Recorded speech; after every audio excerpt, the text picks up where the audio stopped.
Hello বন্ধুরা, তোমাদেরকে আজকে শোনাবো এক ভয়ঙ্কর ঘটনা। তো চলো শুরু করা যাক আজকের ঘটনা। Plan Z.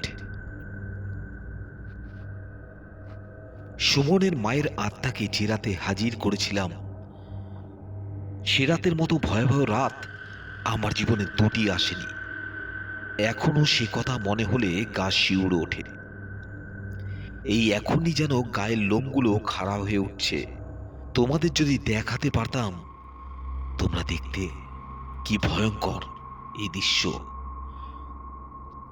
না থাক, আজ সেই গল্পটা আর করব না। গল্পটা শোনার পর আমার রাতের ঘুম হারাম হয়ে যেতে পারে। আর সত্যি বলতে কি, আমারও কেমন কেমন যেন লাগছে। ইচ্ছে হচ্ছে না সে কথাগুলো আবার মনে করি। আবার গল্পটা শেষ না করে উঠতেও পারছি না। যত ভয়ঙ্কর হোক না কেন, আমার মতো সবাই তো আর এত ভীতু না। তাহলে শুরু করি, কি বলো, তাই তো? চলো তাহলে শুরু করাই যাক আজকের ঘটনা, প্ল্যান জেড। 13ই জুন, সালটা 2009। তারিখটা আমার স্পষ্ট মনে আছে। আর বার সম্ভবত সেদিন ছিল শনিবার। শনি ও মঙ্গলবার আত্মাদের হাজির করার মোক্ষম দিন। বিশেষ করে এই দুই দিন এরা স্বাধীনভাবে ঘুরে বেড়ায়। সুযোগ পেলেই লোকজনকে ভয় দেখায় কিংবা বড় কোনো অঘটন ঘটায়। ছোটবেলা থেকেই আমার দাদির কড়া নিষেধ ছিল, শনিবার আর মঙ্গলবারে যেন বেশি রাত বাইরে না থাকি। তাছাড়া আমার বাড়ির প্রায় পাশেই ছিল কবিরাজ মালু জ্যাঠার বাড়ি। তিনি বরাবর নিষেধ করতেন। আর নিষেধ করার বড় কারণ ছিল আমার ভুতুড়ে রাশি।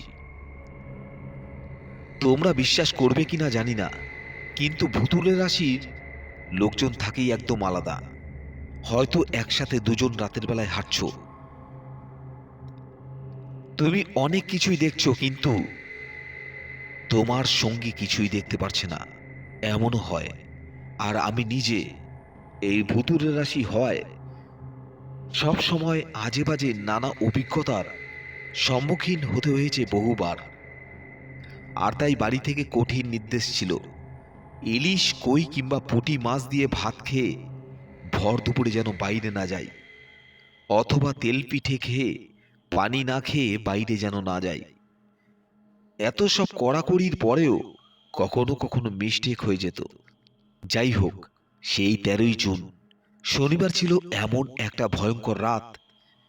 ভয়ঙ্কর মানে শুধু ভয়ঙ্কর নয়, এ এক বিভীষিকাময় কালো রাত। ঠিক সেদিন থেকে 1 বছর আগে সুমনের মা সুমনের বাপের ওপর রাগ করে বিষ খেয়ে মরেছিল। আর সন্ধ্যার সময় বাড়ি থেকে বের হয়ে গেছিল, আর সারা রাত বাড়ি ফেরেনি। পরের দিন নুপুর পুকুরের পাশে এক জমিতে পড়েছিল মহিলার নীল হয়ে যাওয়া লাশ। আর সেদিন থেকে ঠিক 29 দিন পর প্রিয়াঙ্কার মা নাকি একবার সুমনের মাকে পুকুর পাড় দিয়ে হেঁটে যেতে দেখেছিল। যাই হোক, সুমনের মা বিষ খেয়ে মারা যাবার 43 দিনের দিন সুমনের বাবা নতুন একটা বউ নিয়ে এলো। কিন্তু সেই নতুন বউ যে সংসারের শান্তির কাল হয়ে যাবে, তা সুমনের বাপ ভাবতেও পারেনি। প্রথম কয়েকদিন ভালোই চলল, তারপর শুরু হলো নতুন বইয়ের আসল চেহারার প্রদর্শন। ছোট্ট সুমনটা তখন কেবল 6-7 বছরের, কিন্তু এই ছোট্ট বাচ্চা ছেলেটার সাথে সৎমা নানাভাবে অত্যাচার করা শুরু করল। সৎমায়ের আচরণে ক্ষুব্ধ সুমন অভিমান করে বাড়ির বাইরে তালগাছগুলোর নিচে গিয়ে বসে থাকত। আর তেমনই একদিন ভর দুপুরবেলা সুমন তাল গাছের নিচে গিয়ে বসে আছে। এমন সময় সুমন পশ্চিমের বাগানটার কাছ দিয়ে ওর আপন মাকে আসতে দেখল। মাকে দেখে আনন্দে আটখানা সুমন কিছুটা দূর দৌড়ে গিয়ে মাকে জড়িয়ে ধরে সৎমা আর বাবার বিরুদ্ধে হাজারো অভিযোগ একে একে তুলে ধরল। কিভাবে তার নতুন মা তার সাথে খারাপ ব্যবহার করে, কিভাবে বাবা আর আদর করে না, সব সব কথা। ছোট্ট সুমনের কথা শুনে ওর হারিয়ে যাওয়া মা নাকি কেঁদে ফেলল, আর সুমনকে বলেছিল, যা বাপ বাড়ি যা, আমি একটু পরে আসছি।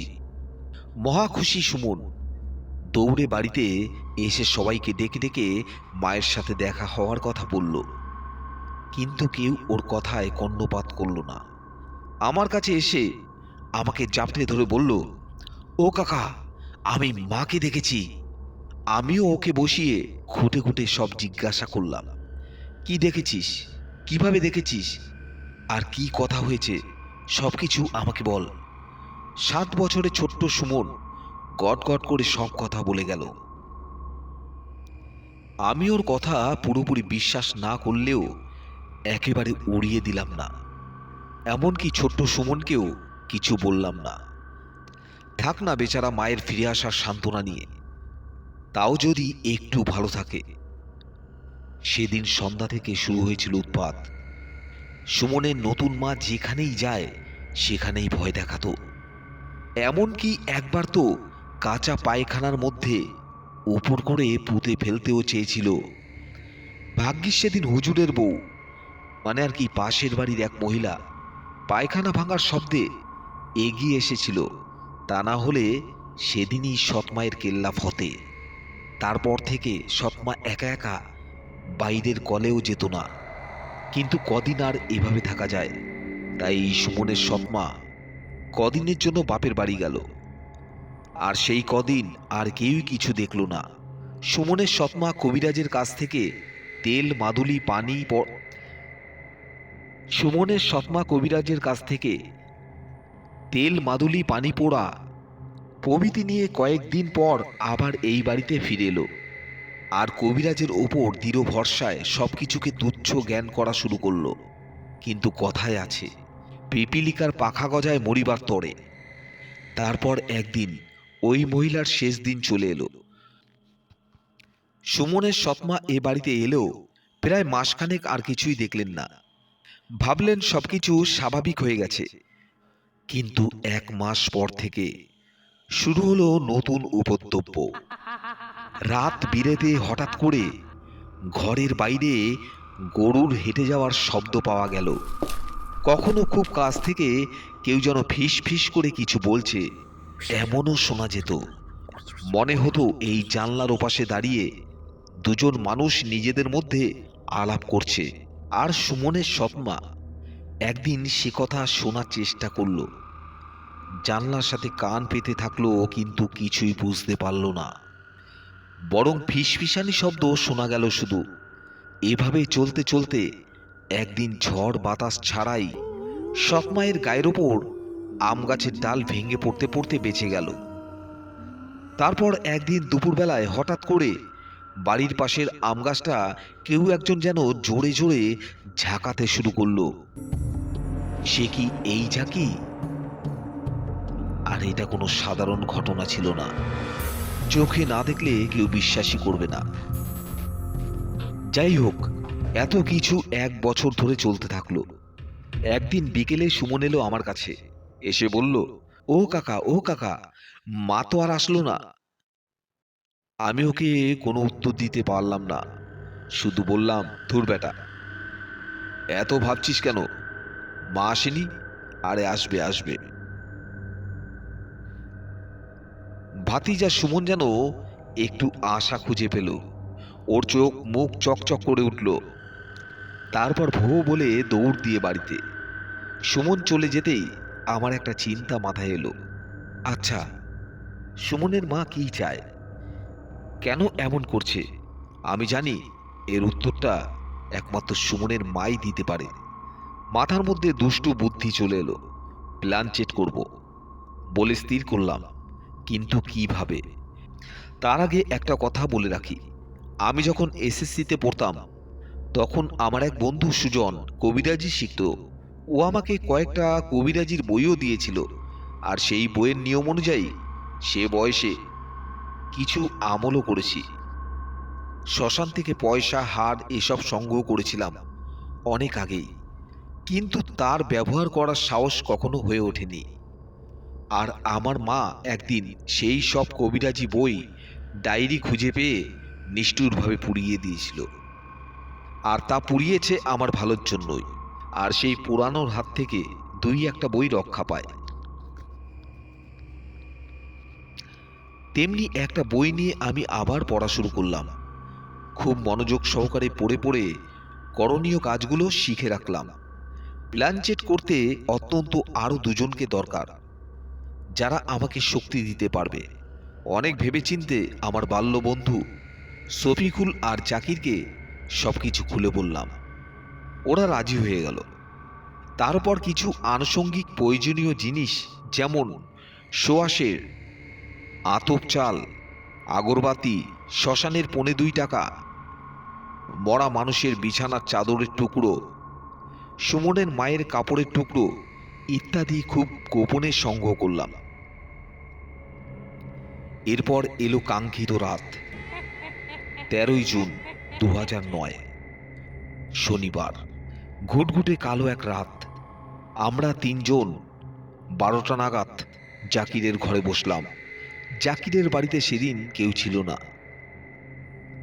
সবাই ভূত পবিত্র হয়ে মাটিতে প্ল্যানচেট ছক আঁকলাম।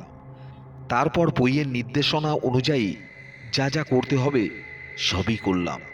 রাত 1টা নাগাদ তিনজন মুখোমুখি বসে আছি। আমি প্ল্যানচেটের জন্য কালীষষ্ঠী মন্ত্র জপ করলাম। তারপর আত্মামাং মন্ত্র জপ করতে করতে নাকে তীব্র ঝাঁঝালো এক গন্ধ পেলাম। তারপর সারা ঘর যেন কাঁপতে থাকলো। আমি আগেই ওদের বলেছিলাম কেউ যেন ভয় না পায়, ভয় পেলে নিঘাত মৃত্যু। কিন্তু তারপরেও আমার নিজেরই ভয় লাগতে শুরু করলো। নিজের দুর্বলতা টের পেলাম। সঙ্গে সঙ্গে জাকিরের হাত জোরে কষে ধরলাম। আমার অন্য হাত শ্মশানের হাতটার ওপর। আমি জানি যতক্ষণ আমি দুর্বল হব না ততক্ষণ আমার কিছুই হবে না। একটা জোরে করে নিঃশ্বাস নিয়ে চোখ খুললাম। একটা ছায়ামূর্তি দাঁড়িয়ে আছে আমাদের থেকে একটু তফাতে। আমি বললাম, কে? ছায়ামূর্তি হাসতে হাসতে বলল, কিরে, আমাকে চিনতে পারিসনি? আমি তোর ভাবি। আমাকে ডাকতেই তো এসব করা, তাই না? আমি অনেক সুযোগ খুঁজছিলাম তোর সাথে দেখা করার, কিন্তু সুযোগ পাই নাই। আজ পেলাম। আমি বললাম, ভাবি, আসলে তুমি এসব করো কেন? আর এখনই বা এমন করছো কেন? এবার সুমনের মা একটু গর্জন করে উঠে বলল, কেন? তুই জানিস না কেন আমি এসব করছিলাম আর কেন করছি? সুমনের বাপ ওই মেয়েটার জন্য আমার গায়ে হাত তুলেছিল, তাই রাগ করে আমি বিষ খেলাম। আর আমি মরতে না মরতেই ওই মেয়েটা আমার ঘরে ঢুকেছে। আর আমার ছোট্ট ছেলেটার সাথে কি খারাপ ব্যবহার করছে। আমার ছেলেটা আমার জন্য কাঁদে। আমি কিছুতেই ওই মেয়েটাকে থাকতে দেব না, এমনকি কোনো মেয়েকেই না। দৃঢ় কণ্ঠে সুমনের মা কথাটা বলল। রাগে তার কণ্ঠ থেকে সাপের মতো ফোঁস ফোঁস শব্দ হচ্ছে। আমি কিছু একটা বলতে যাব, অমনি সুমনের মা বলল, তুই আর এসব করিস না, তোর এসব কিছুই না। আমি এমনি তোর সাথে দেখা করতে এসেছিলাম, একটা সংবাদ দিতে। আমি কৌতূহলী হয়ে জিজ্ঞাসা করলাম, কিসের সংবাদ? সুমনের মা এবার ফুপাতে ফুপাতে বলল, আমি আমি আমার ঘরে কাউকে থাকতে দেব না, এমনকি দুনিয়াতেও না। ওই মহিলার সময় শেষ হয়ে গেছে। আমি ওকে পানির মধ্যে চুপিয়ে রেখেছি। যা, আর এসব করিস না, কখনো করিস না। আমি হতভম্ব হয়ে গেলাম। সত্যি সত্যি নাকি? ঘর আবার কাঁপতে শুরু করলো। তারপর আর কিছুই নেই। জাকির আর শফিকুল তো ভয়ে চুপসে আছে। শফিকুল কি যেন বলতে চেয়েও বলতে পারল না। সুমনদের বাড়ি থেকে চেঁচামেচির আওয়াজ আসছে। কি যেন কি হয়েছে সেখানে। কান খাড়া করে শোনার চেষ্টা করলাম। যা শুনতে পেলাম, তারপর আমরা তিনজন পরস্পরের মুখের দিকে তাকিয়ে রইলাম। আমরা কান পেতে শুনলাম সুমনের মাকে নাকি কেউ জলে চুবিয়ে মেরেছে। তা বন্ধুরা, আজকের ঘটনা প্ল্যানচেট এখানেই শেষ করছি। আবার ফিরে আসবো নতুন গল্প নিয়ে। তোমরা আমার সাথে থেকো, আমি তাপসজিৎ। আর তোমরা শুনছো নিশিরাত, কারণ এটা নয় কোনো রটনা, এটাই আসল ঘটনা। আর নিশিরাতে যদি আজকের ঘটনা প্ল্যানচেট তোমাদের ভালো লাগে, তাহলে নতুন গল্প শোনার জন্য চ্যানেলটিকে সাবস্ক্রাইব করে দিও, লাইক করে দিও এবং কমেন্ট করে জানিয়ে দিও তোমাদের নিশিরাতে গল্প শুনতে কেমন লাগছে। শুভরাত্রি বন্ধুরা, ভালো থেকো, অসংখ্য ধন্যবাদ।